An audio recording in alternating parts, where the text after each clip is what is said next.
Before we begin, let's just take a tiny joy moment together. Wherever you are right now, you might be driving or walking, maybe you're sitting with a cup of coffee, you could be folding laundry. I invite you to pause for just a breath. Inhale slowly, exhale gently. Now notice one small thing around you that feels good. Maybe it's the warmth in the room or the way your shoulders just dropped a little. It could be the sound of your own breathing. Maybe it's a message you received today or time with a friend. It doesn't have to be big, it doesn't have to be perfect. Just something simple, something kind. Let yourself hold that for a moment because joy doesn't always arrive in fireworks. Sometimes it shows up in whispers, and today we're choosing to listen. Dr. Williams, can you share with us maybe a tiny joy moment you've had today? Oh, yes. This morning, my very good friend, one of my best friends, Dr. Christina Much, she and I did a trail hike today after we dropped the kids off at school, her kids and my daughter. And it's a 3-minute drive from their school, and it's just wooded area. And we actually ended up talking and walking for 2 hours, Wow. not paying attention. Two times we made it back without knowing how we even got back, and we were just catching up on life and giving each other advice, and just having that moment of sisterhood and motherhood together, and it was lovely. Yay. Thank you for sharing that. It's such a nice thing when we can connect with others, but you all increase that connection by adding exercise and sunshine and light and plants. Like you all have all the elements happening. Thanks for sharing that with us. Thank you. Welcome to Held with Joy. Held with Joy is a sacred and practical space where psychological well being, emotional health, and spiritual health meet. The space where we talk about gentle practices that help us live with intention, especially in challenging seasons. I'm your host, Kelly Holder, and my heart behind this podcast is simple to remind you that joy is always available, even when life feels heavy. Today, I'm honored to be joined by a very special guest, and I'm honored that she would take the time to share her stories and experience with us. Today, we have Dr. Gwendolyn Williams, who is a hospitalist, a physician leader, and a published author based in Richmond, Virginia. She is a national voice on physician well being, and her work focuses on leadership, equity, and building sustainable systems that support the next generation of physicians. Through clinical leadership and writing, she explores the intersection of science, culture, and policy to advance a more humane and equitable healthcare system. Beyond that, she's just really cool and very fabulous. So I'm just glad to be in her acquaintance and in her presence. So thank you, Dr. Williams, for being here today. Oh, thank you, Kelly, and Gwen for the rest of this. Thank you for that just warm and magnificent introduction. And I want to say thank you for creating this space to hold this space to have these kind of real meaningful conversations together. Yeah. We are not acquaintances. We are spirit sisters from the moment I met you, the first time I Yes. heard you talk. And I have been so inspired since I met you 1 year ago by the work Wow. that you do and your integrity and character in which you do your work. Okay. I'm so inspired by it. Oh, So thank you for what you do. thank you. You just filled my heart with joy hearing you say those things. So kind. So kind. All right, we're just going to jump in. So, the first Yeah. question I have for you today is you've navigated both sacred space of faith. You know, your faith is important to you, but you also are in this demanding world of medicine. How has your faith shaped the way you understand your calling or your work, especially in seasons that have felt heavy or uncertain? Because we know the work of medicine and being a physician isn't an easy calling, especially these days. Especially these days. I believe that my path is divinely blessed. It Mm, always has been. There are so many times in my life where things have happened that I never orchestrated. I didn't orchestrate any of it. I didn't orchestrate being where I was, meeting who I did, and Yeah. being given the opportunities. Even going to medical school, I don't remember applying to the University of Pittsburgh. I Wow. don't remember applying. I remember applying to the University of Pennsylvania on Okay. the form. I'm like, Pittsburgh, where's that? You know? And I ended up getting an interview. I go there and I say, I don't think I'm gonna come back. It's like end of March and there's snow on the ground and it's cold and I had to walk up a hill and I don't know if this is for me. And guess what? God had other plans. Not only Wow. did I get accepted, I was offered a full academic scholarship to go to medical Wow. school. I never applied to this school. That I is don't amazing. I don't remember doing it because I was very much a New York City girl. And I'm like, maybe I'll go to Philly, New York, I was 21.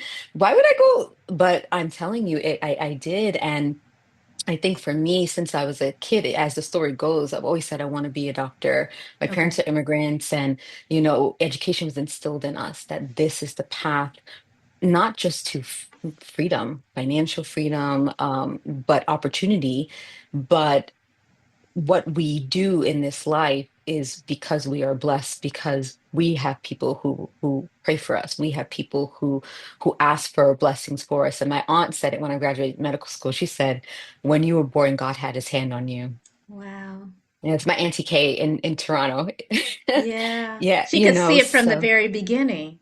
from the beginning, and you had so many people who loved and supported you, and in times when things are going well, it's not easy, but it's easier to not do the work, maybe not go, not show the gratitude to people in your life, as well as to God.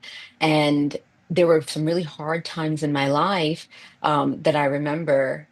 And when I was in medical school, the first time I attempted to take my board, step one, there's three steps. So step one Okay. you do at the end of second year. I Right. failed it. And that Wow. was the first time in my life that I failed anything. And I didn't realize it then, but my identity was so integrated with my academic success Yeah. that I didn't know how to fail. And long story short, people at my school can tell me to do the same thing, and it. I just wasn't moving. And I didn't tell anybody. I felt ashamed. All of these things happened. I just and there's no reason to feel ashamed, but you don't know what you don't know, and I think when you have something like that happen, you feel like you're in a well and it's dark and you don't really know what to do, and you don't reach out for anybody because you don't want them to know. And whether Yeah. you want to call it the enemy wants you like that, because Yeah. then the whispers in your ear are the negative self-talk, not all the wins that you've had in your whole Mm-mm. life up to that point. There's that one moment. And I remember, the reason why I'm telling you this is I remember that I was kind of in that place. I was trying to study. I didn't know what to do. I didn't tell my friends, because I didn't see it as a place where you can have that level of vulnerability to say I failed Okay. something and people would rally around you, for a number of reasons. And I remember there was these women who used to come by and, Jehovah's Witness and talk about God. And I remember one day they knocked on my door and ended up talking to them. And they asked me, like, "Oh, how'd your test go?" Because when they'd come by, I'd chat with them outside. And I told them what happened. And they said, "Would you like to do a Bible study once a week?" Wow. And they started coming to my house once a week, and I believe that was a divine plan there, because I was so alone, and Yeah. we would just talk, and at my kitchen table I would make Earl Grey tea and have biscuits, and we would Yeah. just talk and talk, and I think what I know happened was they brought me back into a place of where I'm like, hold on a minute. Mm. I know how to do this. I'm not alone. And then they encouraged me to tell my parents. Then they Okay. encouraged me to choose some friends. As soon as I told mom and dad, they're like, "It's fine. Wow. It's fine. It's a test. We love you. We believe in you." And then I told my siblings, and but I remember that. And there's so many times in my life where I can't explain why something happened. Mm-hmm. Or I sit and say, like, why did this happen? Why did this happen to me? Um, and it's it's natural to ask ourselves that. Yeah.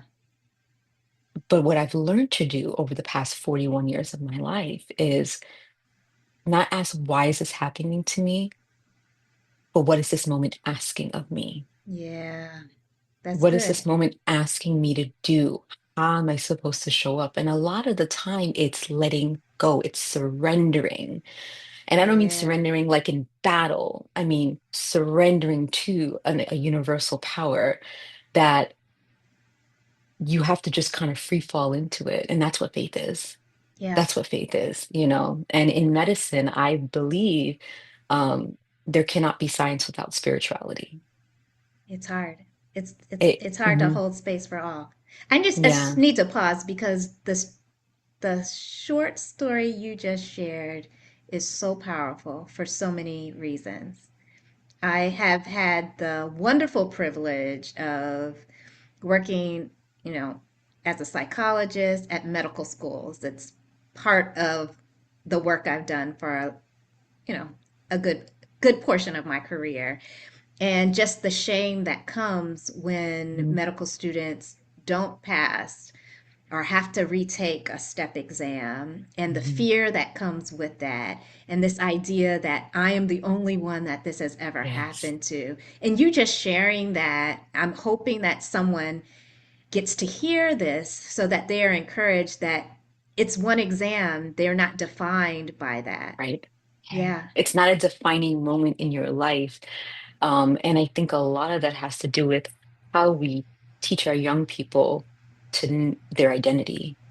yeah, Like, who are you? That is a question that is going to evolve and change with time.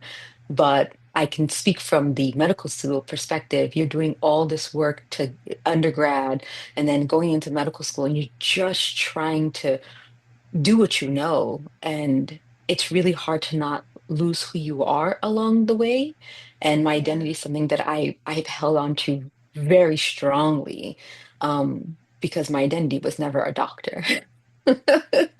Well, that I think is the other really powerful piece of your story is that there was this divine moment that helped shed light on your situation instead of keeping it in the dark. You Mhm. know, your Bible studies with these women um, helped you shine light on your situation by sharing it with others. It also Mhm. shined light on your own heart Yes, around your ability to see how God is working in your life. right. I mean, and that light seemed to have made all the difference. Yes.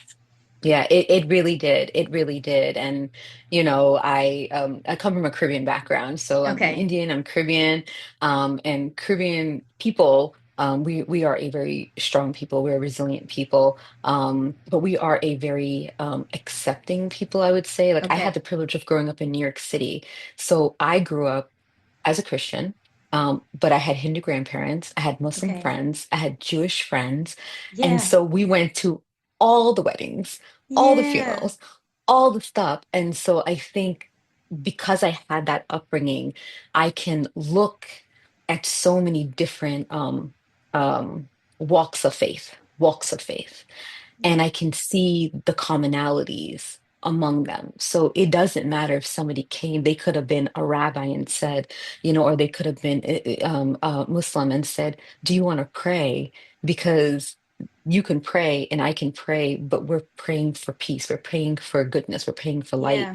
And so that's why, when they came, I was like, this sounds like a really good idea. It you sounds know, like it's exactly what you needed. You in that. needed, Mhm. in that moment, needed someone who cares, someone who is able to help you with reconnect with God, so to speak. It Yes. sounds that way. Yes, yes. And from that, I think I just realized that there are so many steps of my life that, my path feels different. My path was do this, then this, then this, then this. But on the path, I've always disrupted. Okay. I've always, which in the best way, in the best way possible, I've always disrupted when I saw something wrong. I always spoke up. And I come from a family. I come from a long line of very strong Caribbean women who like led resistance and revolution. And, it's in my blood. My dad resisted in his own country in the Okay. 70s, in Grenada. And my mom's from Guyana, for anyone who wants to Okay. know also. And so we have a very rich culture, and it was just very interesting. Like I was going through a hard time, and I always think back, like if I had known somebody was going through the same thing I was, I would have reached out. I would have supported. I would Mm-hmm. have done those things. And it makes me just think maybe if I just said something earlier, maybe, but it's okay because I didn't. And, the Almighty saw that I needed help and sent it in the form Yeah. of two older women who, they didn't go to medical school. They were retired age and they saw me. Yeah. And that's what I needed. I needed somebody to see me and, just bring me back to where I needed to be at my center, instead of from a place of fear. Because that's where I Mm-hmm. was living in this fear and shame and anxiety. And I hope any medical students who are listening, I'm a boss, I'm a leader. You That are. one moment, that one moment, even with my daughter, she's 4. And if she gets something wrong, initially, remember she made a mess. She's like, "Oh, I'm sorry, I'm sorry." I'm like, "What are you sorry?" She goes, "It's not perfect." And I said, "Whoa, it doesn't Mm-hmm. have to be perfect. That's Where did right. you get that from?" And there's some generational trauma with that, in our upbringing, not because our parents or anyone wanted to harm us, but when you come to this country, when you don't have a lot, when you're Yeah. part of a lower socioeconomic class, they want to set you up for success, and their idea is you cannot mess up. You Yeah. cannot mess up. No one can catch Yeah. you off because we don't want someone to bring you down, which on one hand is great. But on the other hand, we also have to cultivate vulnerability, authenticity. We have to Yeah. let people know that mistakes are okay. And what is a fail? What is a fail? A fail is a first attempt in learning. Mm-hmm. That's a good one. That's That's a it. good one. That's a That's good all it one. is.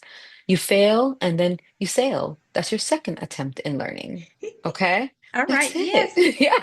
I love that. You fail and then you sail. I love it. I love it. Given that experience that you just shared, what are some of the practices that you have carried from that experience that help you have sustainable joy in your life, given the new pressures you have as a physician leader, as someone who carries on your family's legacy of advocacy and fighting for equity within medicine and in these spaces? Like, how do you sustain joy in this season? So the answer is it's going to sound simple, Okay. but it requires work. It's understanding the I am. So Mm, Easter's coming. okay. And when Moses was at the burning bush, Yeah. depending on what version of the Bible you're reading, right? Okay. I am that I am. I Mm-hmm. am who I am. And God is the beginning and the end, the Alpha and the Omega. And I believe that. I am not what I do. That is a Mm, part of my identity. It's a part of it. Um, but what you are sometimes cannot be put into words we have in this world. You know, I am a force. I am compassionate. I am kind. I have a very strong cultural identity, and yeah. I am my ancestors before me. So I love and especially because Easter's coming, I love the I am. And that keeps you grounded and rooted because I am guided by my morals and my principles and my values. And figuratively, if I had to pick up a sword and defend those, who am I afraid I'm going to disappoint? Right? Mm, mm-hmm. I'm afraid I'm going to disappoint other people. I'm afraid I'm going to disappoint myself. Am I afraid I'm going to disappoint God? And I will tell you there is a right answer here. There is a right answer here. Because I don't want to disappoint God because of all my blessings, because, we are in his image. But if I did disappoint him, he'll forgive me. Yeah. If I disappointed myself, um, I'm not being true to myself. I'm harming myself, Mm. you know? So I have to be able to reclaim identity, or claim identity rather, and reclaim it from those who try to take it or to Yeah. destroy it. Because people will make you question your integrity and your character. But I will eventually show myself love and self-compassion Mm-hmm. and grace. If I disappoint other people, it's okay, Yeah. because their love never was sustaining me. Yeah. Their love was never part of my equation. So Yeah. I think remembering who you are at your core, and we don't talk about that enough, and having that compassion for yourself and that understanding. And the other thing, as I've been in this season of my life for the Yeah. past 4 or 5 years, getting pregnant, having a child, getting married, in this time period, something that I've learned that I need to do to sustain joy, because I realize when I am unhappy at work, my household is unhappy, which Yeah. is Yeah. something that, left my last job because it was time and I needed Mm. to in this Mm-hmm. current role. And I'm like, am I really fulfilled? And I look around, and something that I have to do is, it is hard even if you stop before you come inside and you try not to bring it. I carry things with me, but my husband has worked with me on Yeah. being present in the moment. And I'm not a on my phone kind of gal or anything like that, but my Yeah. mind gets Mm-hmm. consumed by, oh gosh, this happened, this drama, you know, and what have you. And just being reminded, and having a 4-year-old is a great reminder, because they are in the moment all the Yes. time. And Yes. my daughter will say, Mommy, you're not listening to me. You're not looking at me.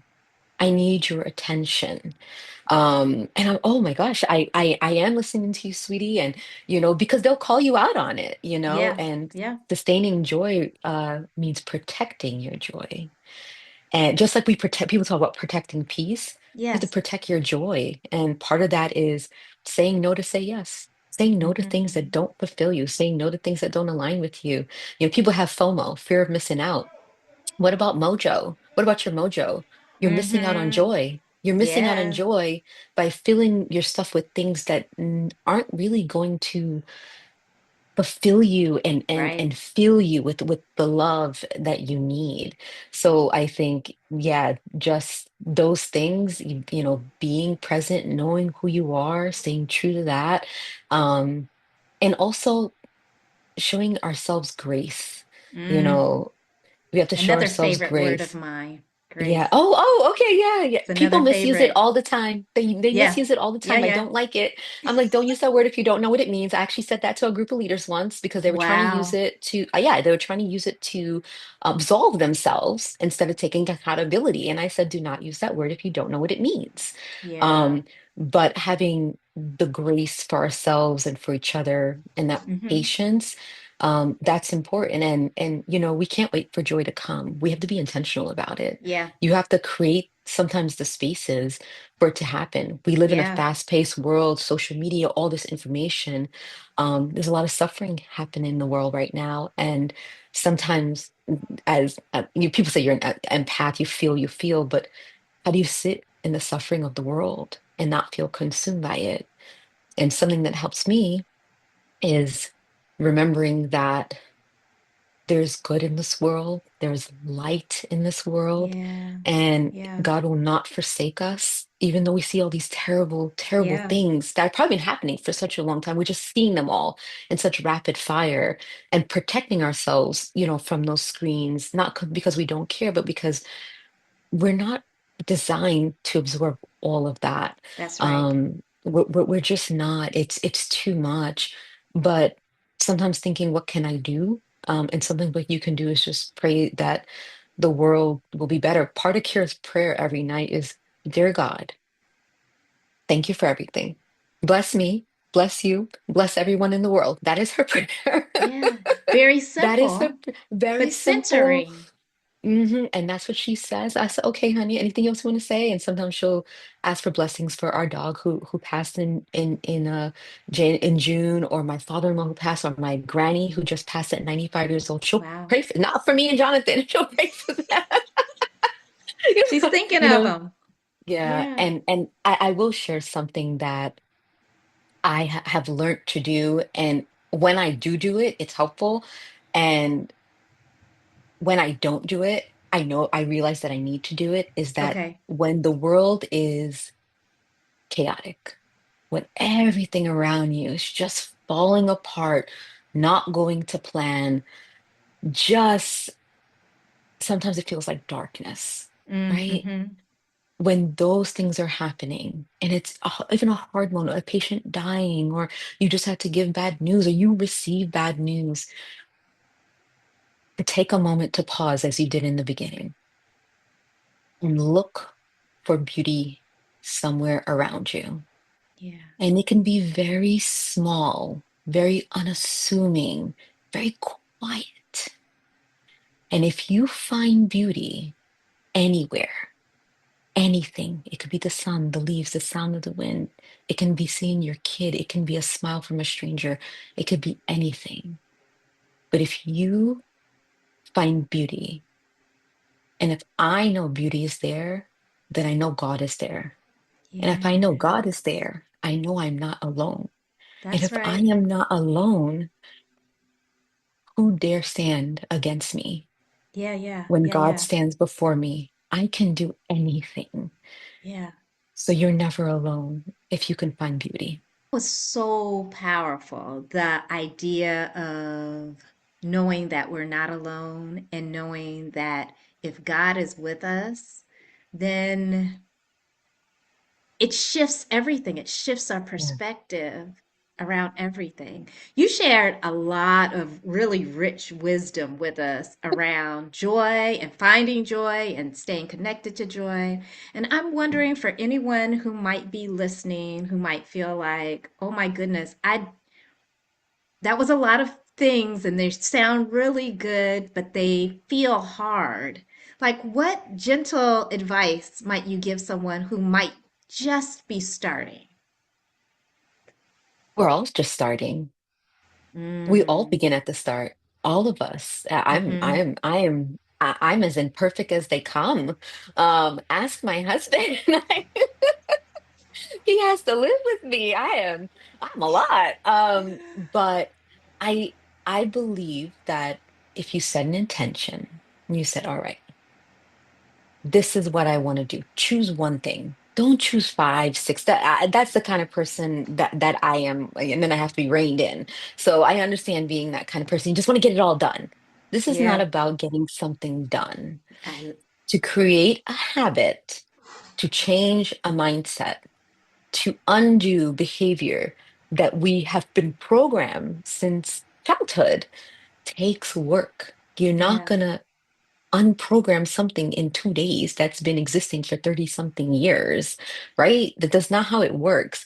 So you have to dedicate time, and that time could be 2 minutes, five Mm-hmm. minutes, whatever you Mm-hmm. have, and try to do it at the same time every day. Now, I say that with the caveat that I work evening shifts, I work day shifts, I work, late. I'm kind of all over the place. So sometimes when I get it is when I get it. When I come home, all hands on deck with my 4 year old. But I believe that if you already tell yourself it's hard, it's gonna be hard. If you tell yourself Mm. this is gonna be an adventure and I can do it, Yeah. and I'm going to keep myself accountable. You keep yourself accountable, you get a partner to do it with you. You get a Yeah. friend, you get an Yeah. accountability partner. And when you do something together, it becomes fun. You check in, and again, it can be 2 minutes of taking a moment to recognize the beauty, or at the end of the day you can do a rose, a bud of thorns, something great that happened, something you look forward to, and something that didn't go well, right? That's something that you can do as well. It's a very fun practice. You can start or end the day with one thing you're grateful for. Yeah. it could Yeah. be it could be simple as that, and then you just do it consecutively for 45 days. 30 to 45 days is where the mark would be Mm-hmm. to develop a habit. But while you're developing habits, you have to have alignment. So if you're practicing gratitude by saying it out loud, but you don't carry that in your spirit, it's not Yeah. going to crystallize, Yeah. right? It's not going to Yeah. become a part of you. So practice what you preach, or preach what you practice in this case. But I think that that is something that anyone can try to do. And some people it's journaling, some people it's they want to like paint something. Some people it's, hey, I want to like call somebody or send them a text message, right? Just Yeah. anything. But whatever you do, have the intention and commitment. Get somebody to help you be accountable if that's how you operate. um and it's only as hard as you think it's gonna be, right? So if you're Mm-hmm. like, I can do this, because whatever you think it's gonna be between the floor and the ceiling, you think it's, oh my gosh, it's all the way at the ceiling, you're still standing on the floor. Yeah. You're still right where you need to be. And for anybody who's starting thinking it's too late for me, because people think that it's too late. Yeah. Oh, Yeah. I'm for whatever reasons, whether it's age or you're just in different seasons and chapters of your life. It's never too late to do something for you. You deserve to have. You are valuable. You deserve to have both a meaningful life and a meaningful profession. And in this day and age, that's a hard thing to feel like you deserve to have, but we all deserve to have that journey to equanimity, right? Like that's we all deserve that fulfillment in life. And so it starts by doing these things, and it's very protective for our minds. It's Mm. very protective to practice gratitude, to show love, to show Yeah. kindness, to show forgiveness. It Mm-hmm. is it does more on a neurological basis than people think. And we talk in the sense of, I talk about spirit and soul, right? Okay. Somebody, you may not speak like that. So let's talk synapses. Let's talk Yeah. wiring, right? We're saying the same exact thing, just using different descriptors. So I believe in you. If you're watching this and you're like, I don't know if I can do it, I'm telling you, you can do Yes. it. You Listen. can do it. And just start slow and small goals. Okay, I'm going to try the first day, then I'm going to do another 2 days, then do 3 days, then try to make it up to a week. I finished a week, and celebrate yourselves. Yes. We spend so much time critiquing ourselves and looking at when things didn't Mm-hmm. go well, when most of our life things went well more of the time than they Yeah. didn't go well. But we're programmed again by society to see the flaw, to see the wrong, when there's no right or wrong, you know, there's no right or wrong. It's just your path that you're taking and what you're doing along the way. You have free will. And no matter what you do, you have to believe in yourself. Yeah. Yeah. That's part of it. It's part of it. Thank you so much. Thank you for reminding us that we can just start small. We can start small and then add that consistency and the alignment. It's beautiful. Very beautiful. Thank you for being here today. It has been a really rich and wonderful conversation, and you've given us a ton of wisdom.